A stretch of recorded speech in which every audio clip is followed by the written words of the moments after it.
পৃথিবীর সর্বকালের সর্বশ্রেষ্ঠ ত্রাস এডলফ হিটলার ৬০ লক্ষ ইয়াহুদিকে হত্যা করার পরেও মৃত্যুর পূর্বে ইয়াহুদিদের দোষী করে একটি গোপন চিঠি লিখে গিয়েছিলেন। কি ছিল সেই চিঠিতে? কেন তিনি মৃত্যু নিশ্চিত জেনেও তার বান্ধবীকে মৃত্যুর ২৪ ঘণ্টা পূর্বে বিয়ে করেছিলেন? কেন তার স্ত্রী তার সাথে বিষ খেয়ে আত্মহত্যা করে? এডলফ হিটলার ও ইয়াহুদি নিধন নিয়ে অজানা আরও তথ্য জানতে ভিডিওটি শেষ পর্যন্ত দেখুন। অস্ট্রিয়ার বেভিরিয়ার মাঝামাঝি ব্রানাউ নগরীতে ১৮৮৯ সালের ২০ এপ্রিল হিটলার এক দরিদ্র পরিবারে জন্মগ্রহণ করে। হিটলার ছিলেন তার বাবার তৃতীয় স্ত্রীর তৃতীয় সন্তান। ছোটবেলা থেকেই হিটলার ছিলেন একঘেয়ে, জেদি এবং রগচটা।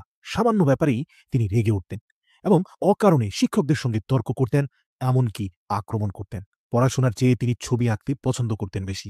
প্রথম জীবনে স্কুলে ভর্তি হলেও অর্থের অভাবে শেষ পর্যন্ত তার পড়াশোনা করা হয়নি। মা মারা গেলে সংসারের সব বন্ধন ছিন্ন করে হিটলার চলে যান ভিয়েনায়। সেখানে তিনি প্রথমে দিনমজুরের কাজ শুরু করেন এবং কর্মজীবনের প্রথম থেকে তিনি বুঝতে পারেন এ পৃথিবীতে ইয়াহুদিরা শান্তিতে কোনো ধর্মের মানুষকে কাজও করতে দিবে না, বসবাসও করতে দিবে না। তখন থেকে তার অন্তরে ইয়াহুদিদের প্রতি বিদ্বেষ তৈরি হয়। ভিয়েনায় থাকাকালীন তার মনের মধ্যে প্রথমে জেগে ওঠে প্রবল ইয়াহুদি বিদ্বেষ। ১৯১২ সালে তিনি ভিয়েনা ছেড়ে চলে আসেন মিউনিকে। এখানে অনেক দুঃখ কষ্টের মধ্যে ২ বছর পার করলেন এবং ১৯১৪ সালে বিশ্বযুদ্ধ শুরু হলে হিটলার সৈনিক হিসাবে যুদ্ধে যোগ দেন। এরপর আস্তে আস্তে তার রাজনৈতিক ক্যারিয়ার শুরু হতে থাকে। ১৯৩৪ সালে তৃণমূল থেকে উঠে আসা চৌকস হিটলার এক পর্যায়ে নিজেকে জার্মান রাষ্ট্রের সর্বোচ্চ নেতা ফুয়েরার হিসেবে ঘোষণা করেন এবং অল্প দিনের মধ্যেই নিজেকে দেশের অবিসংবাদিত নেতা হিসেবে প্রতিষ্ঠিত করেন। ১৯৩৫ সালে তিনি এক নতুন আইন চালু করেন। আইনের মাধ্যমে তিনি দেশের নাগরিকদের ২টি ভাগে বিভক্ত করলেন। কারণ তিনি শুরু থেকে চেয়েছিলেন তার দেশে একজন ইয়াহুদিকেও তিনি থাকতে দিবেন না। তাই কৌশল করে এ আইনে ইয়াহুদিরা জার্মানিতে বসবাসের অধিকার পেলেও নাগরিকত্ব হারিয়ে ফেলে। হিটলার তার সমস্ত ক্ষমতার নিয়োগ করলেন সামরিক শক্তি বৃদ্ধিতে। বিশ্বজয়ের স্বপ্নে মত্ত হয়ে ১৯৩৯ সালে ১ সেপ্টেম্বর জার্মান বাহিনী তার পার্শ্ববর্তী দেশ পোল্যান্ডকে আক্রমণ করে এবং সেই দিন থেকে শুরু হয়ে যায় দ্বিতীয় বিশ্বযুদ্ধ। বিশ্বজুড়ে একের পর এক ইয়াহুদি শক্তিকে হত্যার মধ্য দিয়ে একের পর এক দেশ দখল করতে থাকেন হিটলার। ৩ বছরে হিটলার প্রায় ৬০ লক্ষ ইয়াহুদিকে হত্যা করেছিলেন। তখনকার মানবাধিকার কর্মীরা তাকে যতই প্রশ্ন করত, কেন আপনি নৃশংসভাবে নিরপরাধ ইয়াহুদিদের হত্যা করছেন, তখন তিনি বলতেন, আমি ১০ লক্ষ ইয়াহুদিকে এখনো হত্যা করতে পারিনি, ৬০ লক্ষকে করেছি। এই ১০ লক্ষই পরবর্তীতে পৃথিবীর সকল মানুষকে জানিয়ে দিবে কেন ৬০ লক্ষকে আমি হত্যা করেছিলাম। ফ্রান্স পতনের পর ১৯৪১ সালের ২২ জুন হিটলার রাশিয়া আক্রমণ করেন। আর এটাই হিটলারের জন্য কাল হয়ে দাঁড়ায়।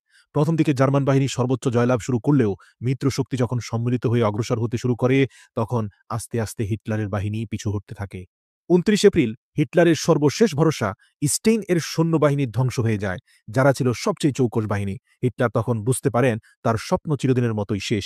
বার্লিনের শেষ প্রান্তে রুশ বাহিনীর কামানের শব্দ শোনা যাচ্ছে। এই পরিস্থিতিতে হিটলার তার সঙ্গিনী ইভাকে বার্লিন ছেড়ে চলে যাওয়ার প্রস্তাব দেন, কিন্তু ইভা তা গ্রহণ করেননি। ২৯ এপ্রিল মধ্যরাতে বাংকারের মধ্যেই ছোটখাটো আয়োজনের মধ্য দিয়ে হিটলার ইভাকে বিয়ে করেন। বিয়ের পর হিটলার তার সঙ্গীতের সঙ্গে শ্যাম্পেন পান করেন। ভাবা যায় কতটা বিকৃত মস্তিষ্কের লোক হলে মৃত্যু নিশ্চিত জেনেও শ্যাম্পেন পান করতে পারে, আবার বিয়েও করতে পারে। এবং মৃত্যুর কয়েক ঘন্টা পূর্বে ঠান্ডা মাথায় ২টি চিঠি লেখেন। একটি চিঠিতে তার সকল কর্মকাণ্ডের জন্য দায়ী করেন ইয়াহুদিদেরকে। সেখানে তিনি লিখেন, পৃথিবীর জন্য হুমকিস্বরূপ একটি জাতি, তারা হলো ইয়াহুদি। আর অন্যটিতে নিজের সব সম্পত্তি তার পার্টিকে দান করে যান, তথা পুরো জার্মান রাষ্ট্রটাকে দান করে যান। ৩০ এপ্রিল ১৯৪৫ সাল বার্লিনের চারদিক অবরোধ করে ফেলেছে লাল ফৌজ। হিটলার বুঝতে পারেন যে কোনো মুহূর্তে তিনি লাল ফৌজ বাহিনীর হাতে বন্দী হতে পারেন। ওই দিন বিকাল ৩:৩০টার দিকে তিনি বাংকার থেকে ৫০০ মিটার দূরে গিয়ে তার সহযোগীদের সঙ্গে শেষবারের মতো দেখা করে এলেন। এ সময় তিনি তার সহযোগীদের বললেন, তার মৃত্যুর পর যেন তার লাশ এমনভাবে পোড়ানো হয় যে তার দেহের একটি অংশ যেন শত্রুদের হাতে না পড়ে। এর কিছুক্ষণ পরে গুলির শব্দ শোনা গেল। হিটলার নিজেই পিস্তল দিয়ে আত্মহত্যা করলেন। আর এর আগেই তার সদ্য বিবাহিত বউ ইভা বিষপান করে দুজনে হাতে হাত মিলিয়ে আত্মহত্যা করেন।